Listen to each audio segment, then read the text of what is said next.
I used to believe I was just a supporting character in my own family. A faint shadow in a house always filled with laughter, pride, and joy. Though none of it was ever meant for me. By the time I was old enough to understand the world around me, all the important roles in my family had already been taken. My eldest sister, Lauren, 10 years older than me, was my parents' pride and joy, with her perfect grades and outstanding achievements in the debate team. My second sister, Emily, 8 years older, was the school's star athlete, always shining in her volleyball uniform. And me, Rose? I was the youngest child, a late addition, someone who seemed to have arrived too late to have a place in my own family's story. My parents were never cruel to me, but they never truly paid attention either. They were always busy talking about Lauren and Emily, about their grades, their awards, the incredible opportunities awaiting them. When Lauren received her acceptance letter to a prestigious law school, my parents threw a huge party, calling all their friends and relatives to celebrate. When Emily was named captain of the volleyball team, they were so proud that they hung her photo right in the middle of the living room. As for me, I once brought home a painting I made, hoping it would be placed on the fridge like Lauren and Emily's childhood drawings had been. But it was pushed aside to make room for a newspaper article about Lauren's latest achievement. Our house was in a quiet suburb of Ohio, with spacious yards and white picket fences. From the outside, we looked like the perfect picture of a middle-class American family, a happy couple with 3 beautiful, accomplished daughters. But inside, I felt more like a guest than an actual member of the family. I wasn't the brilliant child my parents could brag about. I wasn't the star athlete who naturally drew attention. Maybe that's why I learned independence at an early age. I didn't wait for anyone to help me with my homework. I didn't expect anyone to ask about my day. I was used to eating dinner in silence while my family enthusiastically discussed Lauren and Emily's successes. I was used to picking out my own clothes, because, unless it was for a special occasion, my mother would forget I needed anything at all. But the most painful thing wasn't the indifference, it was the comparisons. Rose, why don't you work as hard as Lauren? Look at Emily. Being athletic will help you be more active. I heard these words so often they stopped surprising me. I wasn't Lauren. I wasn't Emily. But in my parents' eyes, I was just a dull, failed attempt at being as exceptional as my sisters. So, I stopped trying to be part of the family in the way they wanted me to be. If they had already decided I was a shadow, then I would become one. I retreated into my own world, one where I didn't have to compete for attention. I accepted it. Or at least I thought I had. Until everything changed. I learned that if you have no expectations, you won't be disappointed. When I was younger, I had tried to get Lauren and Emily's attention. I followed them around, wanting to play with them, wanting to hear their stories about the world beyond our home. But they always had more important things to do. Lauren, with her sharp mind and ambitions, was always buried in books or debate meetings. Emily, energetic and social, spent her time with her volleyball team, parties, and the boys who adored her. And me? I was just the little sister left behind. Once, when I was about 7, I tried to join Emily and her friends. I brought my favorite doll, hoping they'd let me play with them. Emily barely glanced at me before sighing. Rose, you're too old for dolls. Stop following me, go find friends your own age. Her friends laughed, and I felt like someone had slammed a door in my face, leaving me outside alone. Eventually, I stopped trying. I learned to be independent. I did my homework alone. I played alone. I read books, wrote in my journal, and found comfort in things that didn't require anyone else's approval. And then one day, I realized I was truly alone. When Lauren was accepted into Columbia Law School, my family exploded with joy. My parents opened a bottle of wine, invited friends over, and spent an entire week celebrating. I sat at the dinner table, idly twirling my fork, watching them laugh and talk, without anyone even noticing I was there. I didn't blame Lauren. But I wished, just once, someone had turned to me and asked how I felt. 2 years later, Emily received a full athletic scholarship to a big university in California. By then I was 10, and I fully understood that I had no place in moments like these. This time, I didn't wait to be acknowledged. While my family threw another celebration, I quietly retreated to my room, opened my notebook, and wrote. Tomorrow will be no different from today, and today was no different from yesterday. When Lauren left for college, her room was left untouched. Mom carefully cleaned it, reminding me not to disturb anything. The bed remained neatly made, her desk still covered with law books, and her framed awards hung proudly on the wall. When Emily left, her room became a shrine as well. Her volleyball jersey was displayed, her medals gleamed under the light. And my room? It was just a regular bedroom. Nothing special. No one cared if I rearranged things. No one would notice if I disappeared one day. So I continued living as a shadow. A person who left no trace.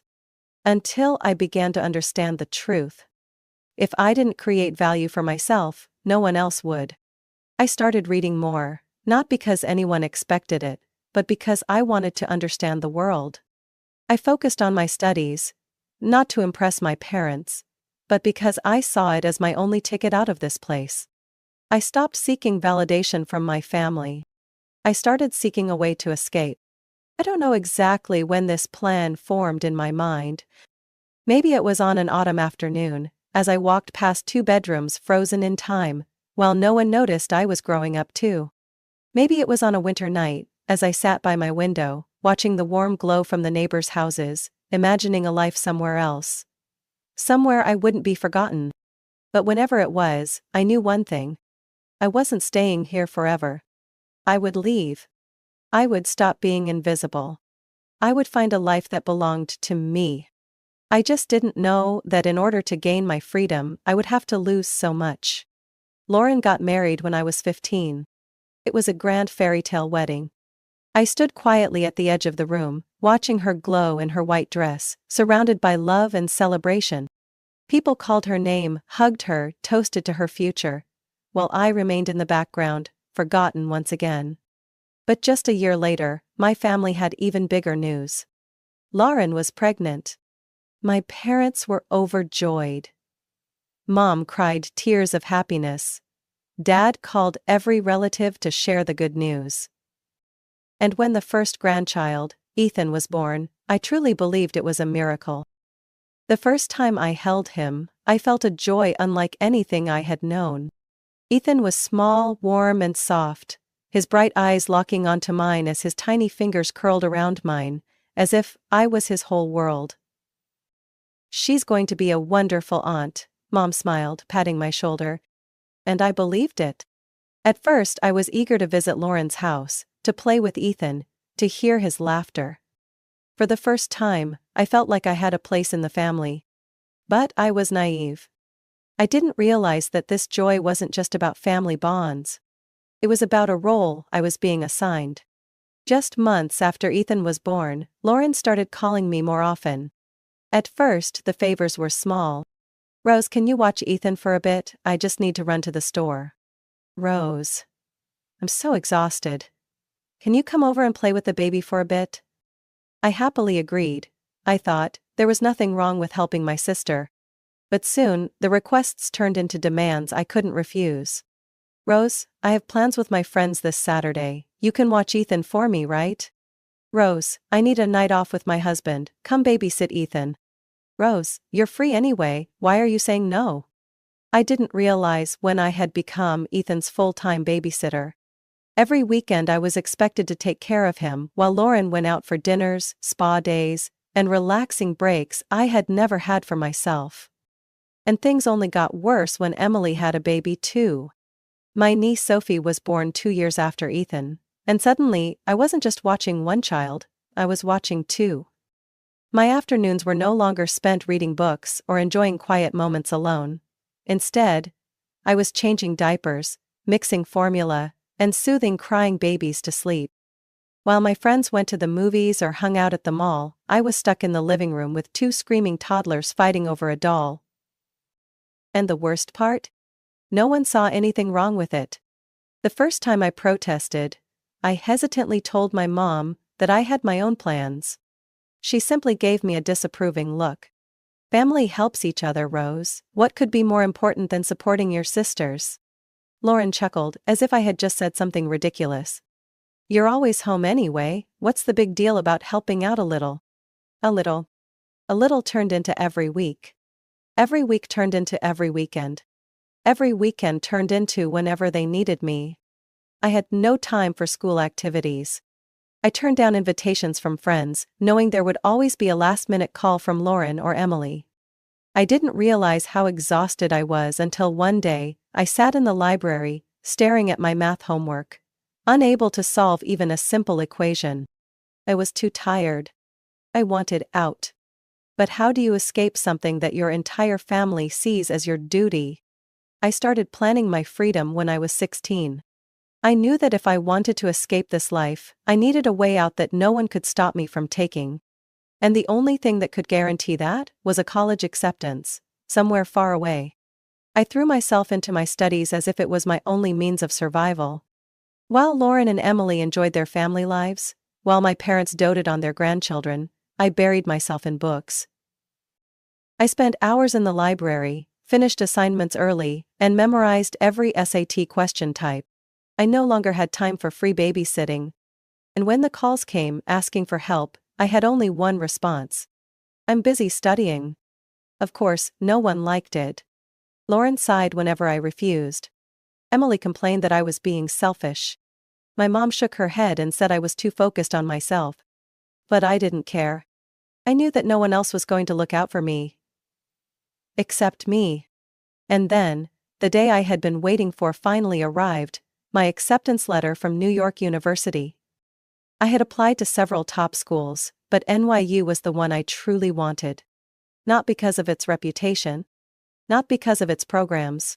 But because it was nearly 800 miles from home, far enough that no one could demand I come back at a moment's notice. My hands trembled as I opened the envelope. And when I saw the words, "Congratulations, you have been accepted to NYU with a scholarship," I cried. But I wasn't allowed to celebrate for long. A few days later, my mom called me into the living room. The air in the house felt suffocatingly tense. Lauren and Emily were already there, sitting with my parents, as if they were waiting for me to be put on trial. I knew immediately that this wasn't going to be a normal conversation. "Rose, we need to talk about your college plans," my mom said. Her tone so serious, it sent a chill down my spine. My dad nodded, placing a stack of papers on the table. "We've been thinking about this a lot. There are some great local universities with just as strong programs as NYU. You could stay home and save money. And most importantly..." Lauren immediately jumped in. She could help with the kids. I looked around the room, feeling like I was trapped in a nightmare. "What do you mean?" I asked, even though I already knew the answer. Emily smiled, as if trying to make it sound like a reasonable suggestion. "We just think it would be better if you stayed close to home. Daughters should stay near family, right? You can study, and still help out with Ethan and Sophie. It just makes sense." "Makes sense, for who?" A fire ignited in my chest. "No," I said firmly. My mom frowned. "You need to think about the family, Rose, it's not just about you." "And who's thinking about me?" I shot back, my voice shaking with anger. The room fell silent. I looked at each of them and realized that none of them saw a problem with what they were doing. They genuinely believed that keeping me home, forcing me to sacrifice my future to take care of their kids, was completely reasonable. And then, a voice spoke from the doorway. "I think Rose should go." All heads turned toward the speaker. My grandmother. She stood there, her silver hair neatly brushed, her sharp yet kind eyes locking onto mine. "You have a wonderful opportunity, Rose. And your grandfather always wanted his education fund to go toward his granddaughters. If NYU is where you want to be, then that's where you should go." I nearly cried at her words. My parents looked uncertain. Lauren and Emily were clearly unhappy. But no one dared argue with my grandmother. I knew then that if it weren't for her, I would never have had this chance. A few months later, I left. For the first time in my life, I walked out of that house without looking back. Freedom has a distinct scent. The smell of new books in a university library. The aroma of morning coffee before class. The crisp air of bustling streets where I could walk freely, without anyone calling my name to ask for favors. I loved my life in New York. I loved how this city didn't care who I was or expect me to carry responsibilities I never asked for. For the first time, I was living for myself, not for anyone else. I enrolled in classes I was passionate about. I participated in thought-provoking discussions. I made friends who knew nothing about me being the unpaid babysitter of my family. Each day, I felt myself becoming a person of my own. Not weak, not used. But a Rose who could shape her own destiny. But even 800 miles away, I couldn't fully escape them. The holidays arrived faster than I expected. And 3 weeks before Christmas my mother called. Her voice was unusually sweet. "The whole family misses you, Rose. Everyone's excited for you to come home. Ethan and Sophie keep asking about Aunt Rose." I gripped my phone tightly, staring out the dorm window. The city outside was alive with movement, twinkling Christmas lights lining every street. A part of me wanted to say no, to stay and enjoy a winter break without the weight of family obligations. But another part reminded me that, despite everything, they were still my family. I sighed. "All right, I'll come home." I didn't know I had just made a terrible mistake. I stepped into the house on Christmas Eve, just as the season's first snowstorm began blanketing the driveway. And immediately, I realized I was trapped. The living room was filled with screaming children, toys scattered all over the floor. Not just Ethan and Sophie, but cousins' kids, family friends' kids, children of people I didn't even know. My mother appeared from the kitchen, beaming. "Rose, sweetheart, you're home. I need you for a bit. The kids are waiting for you." I froze. "Waiting for me?" I asked, though I already knew the answer. Lauren stepped out of the hallway carrying her 2-year-old son. "They were so excited to see you, Rose. We have a lot to handle tonight, so you can help out, right?" I looked around and saw it. The adults were preparing to enjoy a peaceful Christmas dinner, while I was being assigned to babysit over a dozen kids. Rage surged inside me so fast I nearly dropped my suitcase. But I took a deep breath, steadying my voice. "No." The entire room seemed to freeze. My mother stopped arranging cookies. Lauren paused, mid-step. Emily turned to look at me, confused. "What did you say?" my mother asked, her voice laced with disbelief. I swallowed the lump in my throat, for the first time feeling completely in control of the situation. I said no. "I'm not babysitting tonight. I'm not this family's nanny." A heavy silence settled over the room. Emily's mouth fell open. "But, who's going to watch the kids?" I shrugged, scanning their faces. "Not my problem." I saw it then. The panic flashing across their expressions. Like they had never even considered this scenario. A Christmas where they had to care for their own children. My mother shook her head, regaining composure. "Rose, you can't be this selfish. This is family. Family helps each other." I scoffed. "I've done enough. From now on, if you have kids, you take care of them." And with that I grabbed my suitcase and walked upstairs, ignoring the chaos behind me. For the first time in my life, I felt like I had taken control of my own life. Christmas dinner was different. At least, for my family. I came downstairs after the meal had already started. No kids clinging to me. No diapers. No screaming. For the first time in years, I sat at the adult table instead of being shoved off with the children. No one said anything when I served myself, poured my own wine, and ate my meal at my own pace, like a normal, independent adult. But I could feel their eyes on me. Stunned. Uncomfortable. And, worse, furious. No one enjoyed dinner that night. No one knew how to react when the burden of childcare was no longer mine to carry. Lauren was the first to break the silence. "You've changed a lot since going to college," she said sweetly, but there was venom beneath her words. I set down my fork and met her gaze. "You mean I stopped letting everyone take advantage of me?" Emily frowned. Take advantage? Rose, what are you even talking about? This is family. We help each other. I let out a quiet laugh, swirling my wineglass in my hand. Help? I echoed. I don't remember anyone ever helping me. But I do remember all the times I had to cancel my own plans to babysit for you. I remember being called selfish whenever I wanted time for myself. And I especially remember when you tried to force me to go to college nearby, just so I could continue being your free nanny. The room grew even heavier. My father set his utensils down, his voice lower now. Rose, you're overreacting. No one forced you to do anything, you just had more free time, so helping out made sense. I let out a sharp laugh. More free time? Do you even know how hard I worked to get into NYU? How many hours I spent studying to earn that scholarship? And do you two remember how many times I told you I had plans, but you forced me to cancel anyway? Lauren crossed her arms, her voice turning cold. This is disappointing. Mom and Dad paid for your college, and this is how you treat your family on Christmas? I laughed, loud and bitter, feeling truly fearless for the first time. They paid for my college? I repeated, turning to my parents. Did you ever tell them who actually paid for my tuition? The room went silent.